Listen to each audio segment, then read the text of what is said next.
गांव के बाहर एक पुरानी हवेली थी, अंधेरी, खंडहर।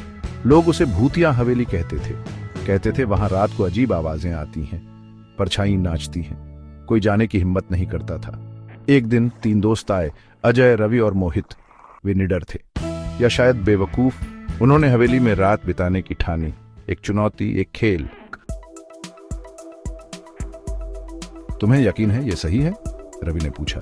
उसकी आवाज में थोड़ा डर था। लोग कहते हैं यहां भूत रहता है। अजय हंसा। बेवकूफ बातें, भूत होते ही कहां हैं? मोहित ने कहा। हाँ यार, डरो मत, चलो अंदर चलते हैं। सूरज डूब रहा था। हवेली और डरावनी लग रही थी। अंदर हवा ठंडी और भारी थी, धूल और सन्नाटा।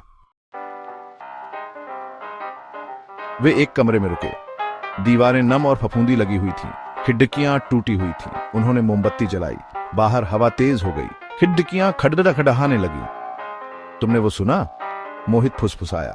अचानक एक खिड़की जोर से खुली, ठंडी हवा अंदर घुसी, मोमबत्ती बुझ गई।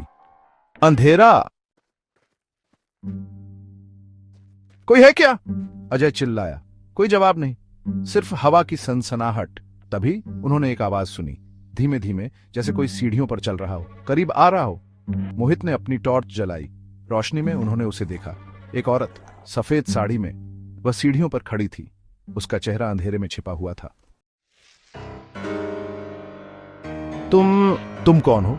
अजय ने पूछा। उसकी आवाज कांप रही थी। धीरे धीरे औरत ने अपना सिर उठाया। उसका चेहरा खाली था। कोई आंखें नहीं, कोई नाक नहीं, कोई मुंह नहीं, सिर्फ एक खाली चेहरा। तीनों दोस्त डर के मारे चिल्ला उठे। वे भागे जान बचाने के लिए। वे दरवाजे की तरफ भागे, लेकिन वह बंद था। उन्होंने धक्का दिया, लात मारी, लेकिन वह नहीं खुला।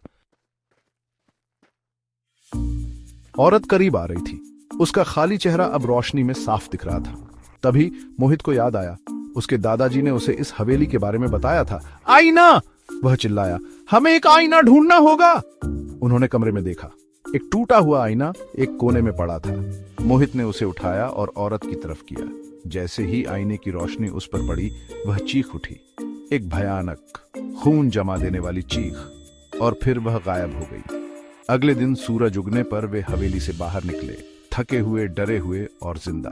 उन्होंने कभी नहीं बताया कि उस रात क्या हुआ था, लेकिन वे जानते थे, हवेली का रहस्य हमेशा के लिए उनके साथ रहेगा।